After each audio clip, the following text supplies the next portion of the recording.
हिमाचल प्रदेश के शिक्षा मंत्री रोहित ठाकुर ने मंडी दौरे के दौरान बरमाना में मीडिया से रूबरू होते हुए शिक्षा व्यवस्था में बड़े बदलावों की घोषणा की। इस अवसर पर सदर विधानसभा क्षेत्र के पूर्व विधायक तिलक राज शर्मा तथा बरमाना के पूर्व प्रधान रमेश संध्यार भी उपस्थित रहे। शिक्षा मंत्री ने बताया कि आगामी शैक्षणिक सत्र से चयनित सरकारी विद्यालयों में central board of secondary education के पाठ्यक्रम के अनुसार पढ़ाई शुरू की जाएगी। इसका उद्देश्य विद्यार्थियों को राष्ट्रीय स्तर की गुणवत्तापूर्ण और प्रतिस्पर्धात्मक शिक्षा उपलब्ध करवाना है। उन्होंने कहा कि सरकार लीड स्कूल मॉडल के तहत सरकारी विद्यालयों को मजबूत कर रही है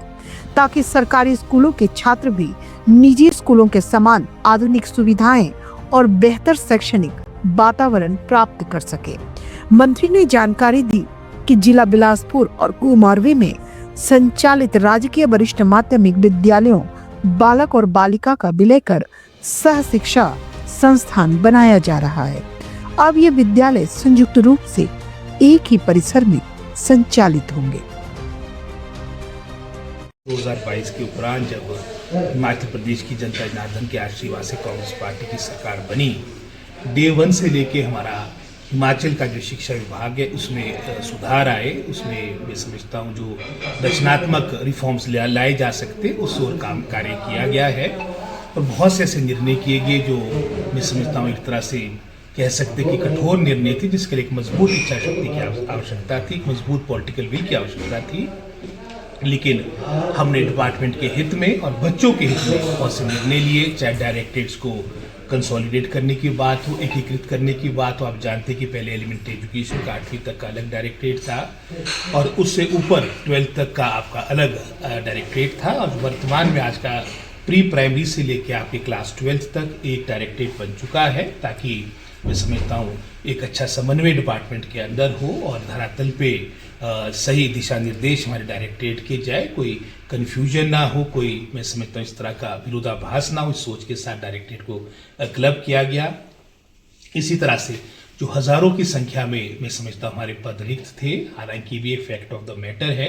जो हमारी सैंक्शन पोस्टें हैं वे उस दौर की सैंक्शन पोस्टें हैं जब आपकी लगभग 90 से 95% के आसपास जो हमारे बच्चे थे प्रदेश के वो सरकारी स्कूलों में पढ़ते थे। उदाहरण के तौर पे अगर 2002-2003 की बात करेंगे, आज से कोई 22-23 साल पूर्व की अगर आप बात करेंगे, उस वक्त लगभग कोई 9,71,000 के आसपास बच्चे आपके फर्स्ट से लेके 8th तक सरकारी स्कूलों में शिक्षा ग्रहण करते थे। आज 2026 में ये संख्या मात्र 4,02,000 रह चुकी है। एक तरफ से स्कूलों की संख्या बढ़ती रही, एक तरफ से आपकी जो सैंक्शन पोस्टें होती है वो बढ़ती रही, लेकिन इनरोलमेंट में कहीं ना कहीं गिरावट आई है, काफ़ी गिरावट आई है। तो आज आवश्यकता है कि हम अपने डिपार्टमेंट को सुदृढ़ करें और साथ ही साथ हम अपने संसाधनों को, चाहे मैन पावर की बात है, चाहे इंफ्रास्ट्रक्चर की बात है, उनका सदुपयोग करें। और उसी सोच के साथ हमने, मैं समझता हूँ, कंसोलिडेशन ऑफ डायरेक्टरेट की बात आती है, स्कूल्स की बात आती है, ये क्रम प्रारंभ किया। और जो भी आप एनसीईआरटी की बात कर रहे हैं, पाठ्यक्रम की बात कर रहे हैं, अभी चाहे हमारा एचपी एजुकेशन बोर्ड है उसमें भी वर्तमान में आपका एनसीईआरटी का पाठ्यक्रम पढ़ाया जाता है। तो एक विकल्प, क्योंकि जो आमतौर पे देखा गया कि जो प्राइवेट स्कूल्स के प्रति आकर्षण, उसमें 2-3 बातें हुआ करती थी। एक तो ये था कि आपकी इंग्लिश मीडियम हो, वो हमने प्रथम वर्ष अपना क्लास 1 से इंग्लिश मीडियम को प्रारंभ कर दिया था। फिर दूसरी ये सोच थी कि आपके प्राइवेट स्कूल में इसलिए जाते हैं कि स्मार्ट ड्रेसेस वहाँ होती है, एक मतलब आपका वैकल्पिक ड्रेसेस वहाँ होती है, तो वो भी हमने निर्णय स्थानीय एसएमसी कमेटी को दिया था कि वो अपने स्तर पर ये निर्णय ले सकते हैं, अगर वो अपने हिसाब से ड्रेसेस जो मैं समझता हूँ बनाई जा सकती है उसके अनुसार वो भी निर्णय हमने स्थानीय स्तर पे छोड़ा। और इसी तरह से एक जो अट्रैक्शन रहा करती थी वो सीबीएसई की थी, तो एक सीबीएसई का विकल्प भी एक दिया गया है और इसमें प्रथम चरण में लगभग जहाँ 100 स्कूल थे, अभी संख्या बढ़ के लगभग 148 के आसपास हो चुकी है। और सोच यही है कि जहाँ एक प्रतिस्पर्धा होगी हमारी एजुकेशन बोर्ड के साथ और क्वालिटी एजुकेशन जो वर्तमान सरकार की मैं समझता हूँ प्राथमिकता है, इस ओर ये निर्णय लिया गया है।